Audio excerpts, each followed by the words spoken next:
Hi, welcome to Stockshaala presented by Kotak securities. मेरा नाम है शुभम और इस वीडियो में हम बात करेंगे गैप अप और गैप डाउन के बारे में और जानेंगे कि इनको ट्रेड कैसे करें। तो इस वीडियो में हमें क्या क्या पता चलेगा। इस वीडियो में पता चलेगा कि गैप अप और गैप डाउन क्या होता है, गैप अप और गैप डाउन पर ट्रेडिंग के टिप्स क्या हैं।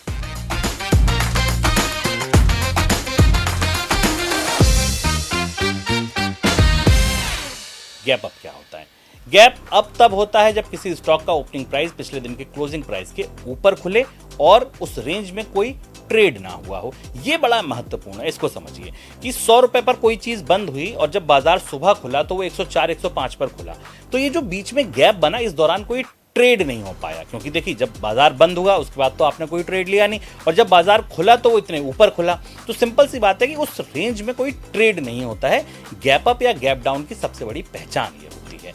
गैप अप में जैसे ऊपर की तरफ खुलता है, गैप डाउन में क्या होता है? गैप डाउन तब होता है जब किसी स्टॉक का ओपनिंग प्राइस पिछले दिन के क्लोजिंग प्राइस के नीचे खुले और उस रेंज में कोई ट्रेड ना हो। उदाहरण से आप ऐसे समझिए कि 100 रुपए का स्टॉक है, अगले दिन जब वो खुला तो 4-5% की गिरावट के साथ खुला, तब इसको गैप डाउन कहेंगे। अब इसको ट्रेड कैसे करें? सबसे महत्वपूर्ण बात, किताबी बात को हटा दीजिए थोड़ी देर। अब ये समझिए कि अगर आप ट्रेडिंग टर्मिनल पर बैठे हैं और आपके स्टॉक में या मार्केट में गैप है तो आपको करना क्या है? सबसे पहला काम, वॉल्यूम्स पर ध्यान दें।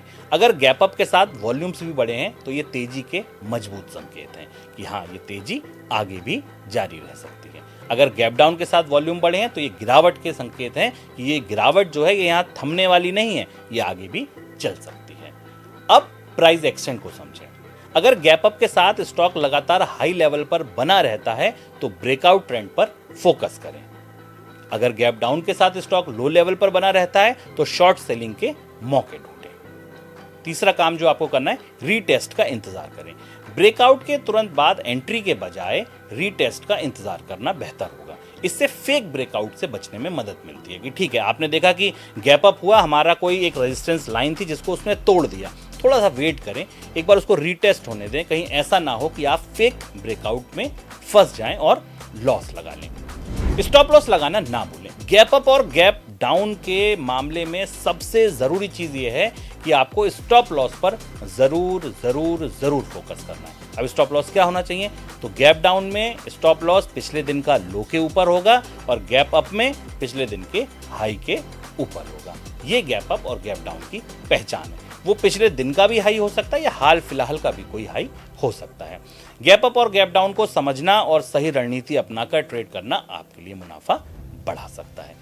मिलते हैं अगले वीडियो में जहां हम समझेंगे गैप कितने तरीके के होते हैं। Happy investing.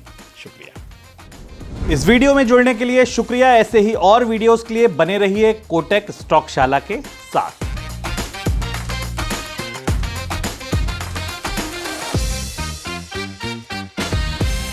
Investments in securities market are subject to market risks. Read all the related documents carefully before investing.